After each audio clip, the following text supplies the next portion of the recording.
What's up, everyone? Welcome to today's video. Welcome to the Video Game Fight School channel. Thank you very much for tuning in. I want to talk a little bit about Tango Gameworks and the closure of the studio. It is an unfortunate thing to see a studio close in this kind of way. In fact, Xbox announced that they were closing 4 of them. Arcane Austin that made Redfall, Tango Gameworks, and 2 others. I'm not aware of them. I've not played a lot of games from these studios, and so I'm not really in the pipeline when it comes to them. Many of you know, if it's not Tom Clancy's The Division, if it's not the Arkham games, if it's not a fighting game like Mortal Kombat, those are usually where you're going to find me gaming and spending a lot of my time. However, I pay attention to the best of my abilities to the industry.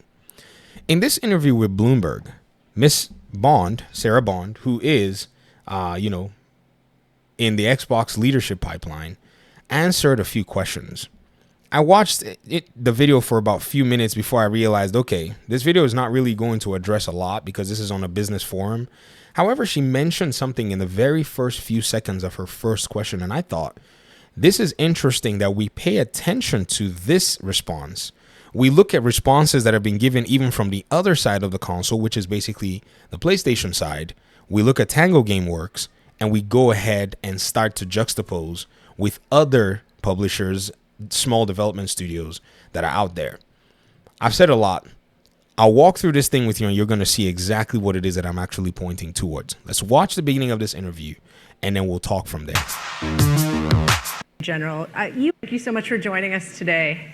So I want to start talking about the industry in general. You and Microsoft Games CEO Phil Spencer have been raising kind of the alarm that the video game industry is just not growing, and there's a real need to figure out how to reverse that.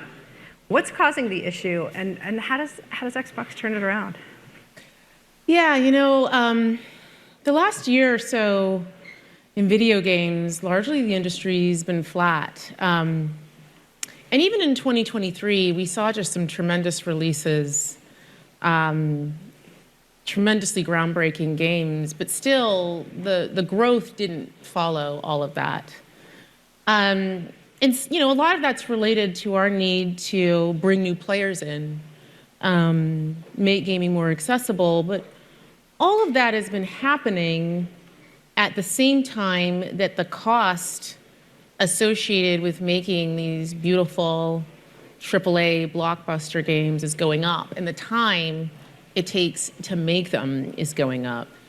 And so much of our focus as Xbox is about how we do things to help the industry all up, while also ensuring that our brand, everything that we do is there through this moment of transition. This is a very important, somewhat wordy, but I think wordy, not worthy, wordy, a lot of words, verbose, but also somewhat detailed response as to the industry right now. The industry is not growing. Let's look at what they're saying on the other side, on the PlayStation side. Well, former PlayStation boss Sean Layden mentioned something about the Achilles heel of an exclusive title, basically being its capability of reaching a specific segment. And if that segment does not buy the game, then that is the Achilles heel of that game, right? The heel being here, Hi-Fi Rush. It was not made available for a broader segment at launch, and that heel hit really hard. I mean, it's quite obvious. The industry is not growing, even though there are remarkable games. And this remarkable game statement, I'm going to go ahead and point out what I mean as we start to look at Tango Gameworks. So basically what she said is Xbox is trying to maintain its business, survivability, even in this really crappy time where growth, as all these companies and businesses know. Now, this is not saying that Xbox has done everything perfectly well. The answers to how they can continue to grow are right in front of them, but they're not addressing all the answers. They are answering some questions correctly. This is simply why, as Microsoft, as a corporation they're ahead of the game in many aspects. However, with the small things like gaming to them, if they would only have the experience and the ideas, I think they can make headway. Let's move to Tango Gameworks. Right now, Tango Gameworks is no longer a studio. They have a website that's still, available. And one thing that really will stand out to you is what will sustain a studio. If you're a publisher, You run a business, you pay salaries, you pay HR, you pay overhead. What would make you keep that studio's doors open? Xbox has reportedly been one of those publishers that allows for a lot more creative freedom. And at the end of the day, when you think about it, cash flow is what's going to keep a studio open. If a studio was generating money, like the studios that make the Call of Duty games, or like the studio that has just launched the Hogwarts Legacy game, they're going to stay open. Why? They have work on their hands. They have flow, all of that. In fact, if Warner Brothers looked around right now and said, who are we going to cut? It's not going to be NetherRealm. NetherRealm made money on their Mortal Kombat game. Not a lot, but they made money. It's not going to be the folk that made Hogwarts Legacy. Who made the latest stinker right now? It's not even Warner Brothers Montreal. It's Rocksteady. I'm not saying they're going to close them, but if they went on a business, say, profitability perspective, the studio that has not brought in any money in the cycle is more than likely going to be on the chopping block unless they have another plan to salvage things.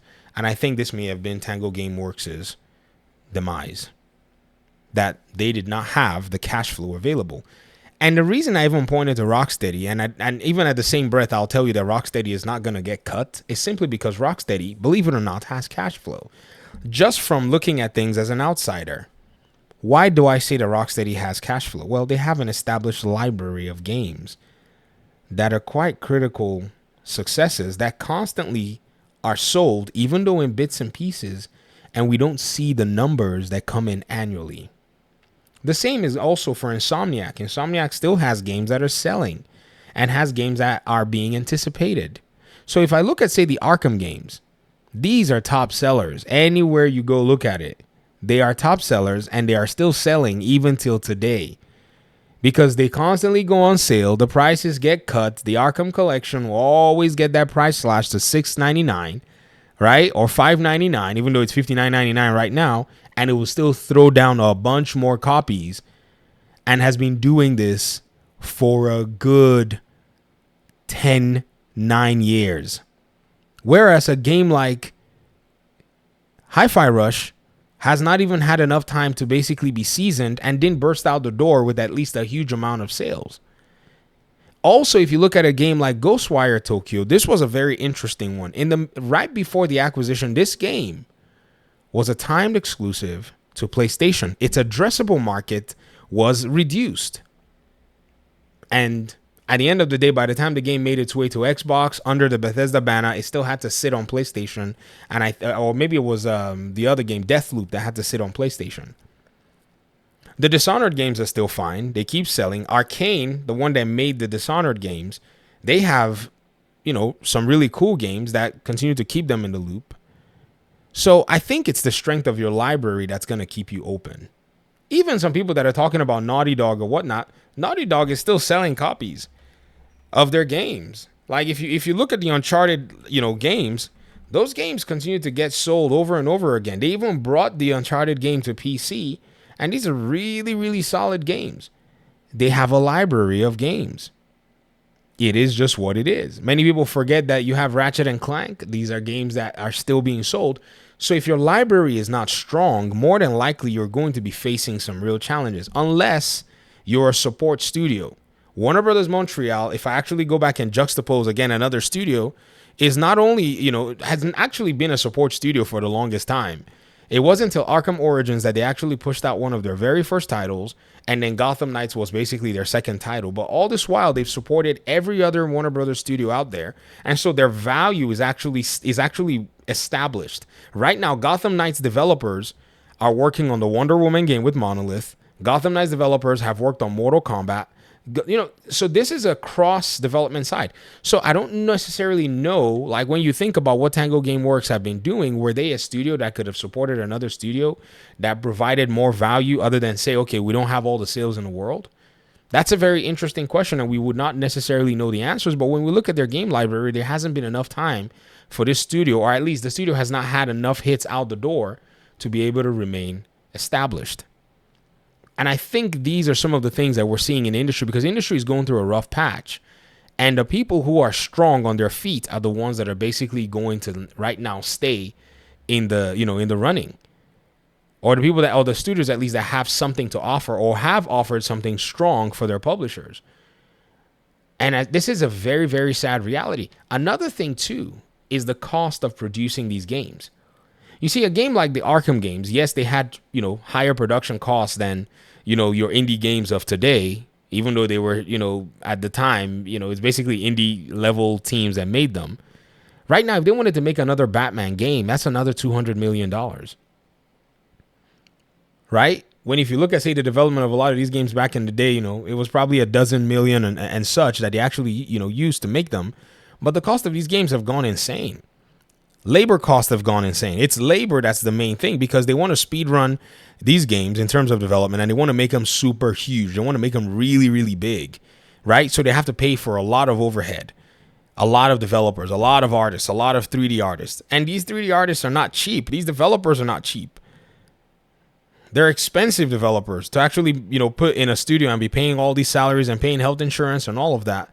And then when all of that is said and done, at the end of the day, the developers who don't necessarily, produce bank are the ones that pretty much get cut. They suffer due to the fact that the industry just has this crazy need to continue to want to just grow and doing everything in its power, to want to continue to grow. So I think Tango Gameworks is also one of those studios who, in this whole corporate conversation has just gotten, in my opinion anyways, caught in a business ebb and flow. Another really interesting thing, a lot of people at the point, when this whole console thing was going on, people were saying things like, well, the leadership left, and so this is what Xbox does, blah, blah, blah, blah, blah. Well, when the main head talent kind of stepped back from the studio and left, I mean, who would be able to stand up and be able to be as creative and have that kind of a gut, type, I would say, the gut type, tenacity to go for another big title and do something risky that Xbox would be confident in investing in. It's not, Miyazaki is going to keep his job. I'm just saying, think about it, folks. Miyazaki is going to keep his job. Cory Barlog is going to keep his job. Unless it's something, but the veterans, that are still in the industry, they're still here and they're still staying. Why? Because they have enough tenure and their studios and their publishers can invest in them. As of now, because of the way the industry is so volatile, there just doesn't seem to be that confidence for a lot of the new folk out there. So if they're not coming out the wall, basically banging out hits, they're going to find it really difficult to be able to convince their publishers to actually keep them on payroll. And this is what we're seeing. Sometimes the games have actually been really loved by, even the audiences. But once they didn't sell, not because the industry was even bad, but something like, say, Days Gone. Many of you remember Days Gone. Days Gone's problem was not that the game was a bad game. Days Gone's problem was the fact that the press didn't like it. That it suffered from, all of this nonsense that was going on at the time, even when the industry was okay. And that still affected the game. So the gaming industry is such a volatile place. And I wish Sarah, Mrs. Bond actually did go ahead and address this very well in her interview. But again, it just seemed a little bit more like, okay, when they asked about the closure of the studios, she didn't necessarily seem to give too much. To me, it seemed like, it was just basically a classic deflection. She answered a little bit, but that first answer really did give away all of the secret sauce. These games are expensive to make. These games aren't cheap. These games take a lot of time to make. You're not seeing your return on investment. I know gamers like to feel like we're special, but no, the forces of economics and the forces of business, they still affect your, favorite video games, if you get what I mean. So right now, only bangers allowed. There's no time for nonsense. This is what the industry is. If your game is not a banger, that's it. And PlayStation is playing the game too. They just allowed people to be able to play Helldivers without the PlayStation requirement that they basically required, but they gave an exemption from. But then they're like, oh, with Ghost of Tsushima, well, you got to go ahead and get a PlayStation account. Well, because they can afford it. They've been selling Ghost of Tsushima for years, so they can afford it. But if Ghost of Tsushima was a brand new game, they would remove that requirement immediately. Why would they put it? When they know they can sell 5 million copies. They know they're not going to sell 5 million copies, so they can pretend like, oh yeah, we're PlayStation. But that's all pretense. When the rubber really meets the road, let's see how many copies that Wolverine game is able to pull in by itself before we start hearing this nonsense talk about PlayStation, account requirement nonsense or whatever the heck it is. The rubber has met the road. I'm telling you, the gaming industry has shifted, man. Anybody who thought that they were the stuff of legend, They no longer think that anymore. But I'll stop this video here. I wanted to go ahead and just say what I think are my thoughts on the issue. There are just so many things that you have to pay attention to. And it's a very unfortunate situation because, again, when the money is flowing, if the return is not being seen, it's very dangerous. It's no longer a joke anymore. And I've always said this, you got to think about developers when the games come out. People tell me, oh, well, we want to demand better games. We demand better. We demand better. Okay. Well, if you want better, then there's pain that comes with it. I'm not saying accept mediocrity, but don't complain at the reality of what better can look like. Does that make sense? I don't know if you understand what I mean. You can't pay most of the developers in the West the same amount of money that they can pay in the East. The money that they pay developers in the East is not as high as what they pay developers in Western studios, or what Western studios hire developers for. That's a whole different topic and a whole different conversation that if we had it right now, people would be upset of the things that I'm going to basically say. I'm not saying anything, but I'm just saying that this is what we're seeing. So I'm going to stop this video before I get into trouble. Because, man, this is a hard reality out here. These streets of game development, they are tough as nails, man. They are tough. Thanks for watching. Peace out.